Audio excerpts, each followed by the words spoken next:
สบายดีทุกคนสบายดียินดีต้อนรับเข้าสู่ช่องเบาเราพากินปลาแดกเนาะมามื้อนี้พาทุกคนมากินกันคั่วหมักแตงใส่ซีนเนาะคั่วหมักแตงใส่ซีนแล้วก็มีแจ่วน้ำละแจ่วผักกับอันนี้มาแซ่บๆนำกันหิวข้าวแห้งมื้อนี้นะหิวข้าวแห้ง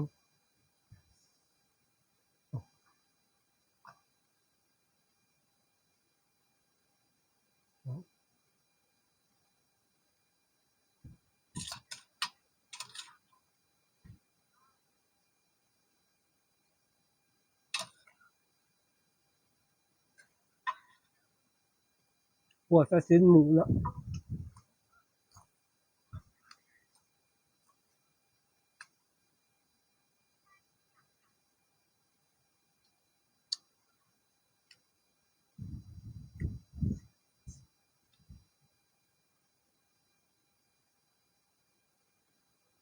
มาเด้อแซ่บๆนำกัน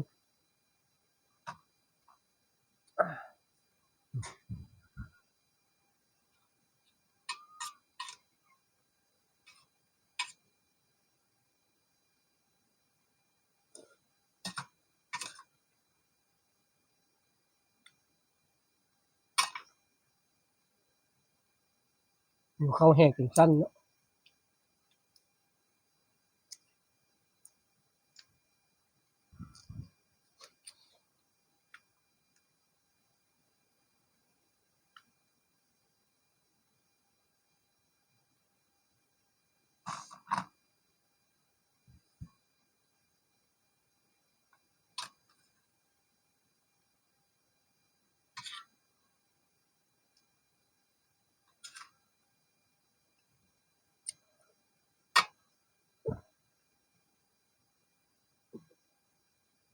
สบายดียามแลงเด้อมันบ่ได้อยู่ตรงไร่ตรงนาเนาะบ่เห็นวิวทางหลัง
คั่วแบบบ้านนอกบ้านนาเนาะคั่วใส่น้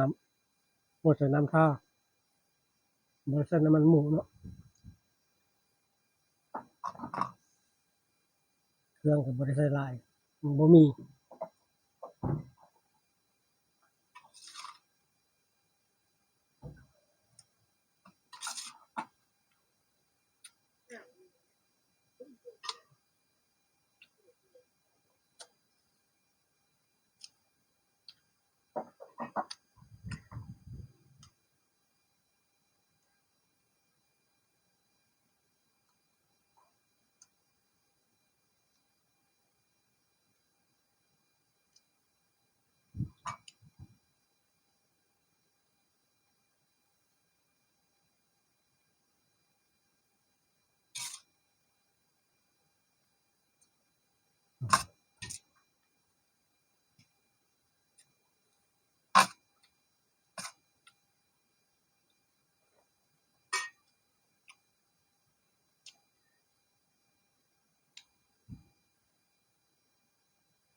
แล้วแต่ผู้มักเผ็ดบ่มักเผ็ดเนาะอันนี้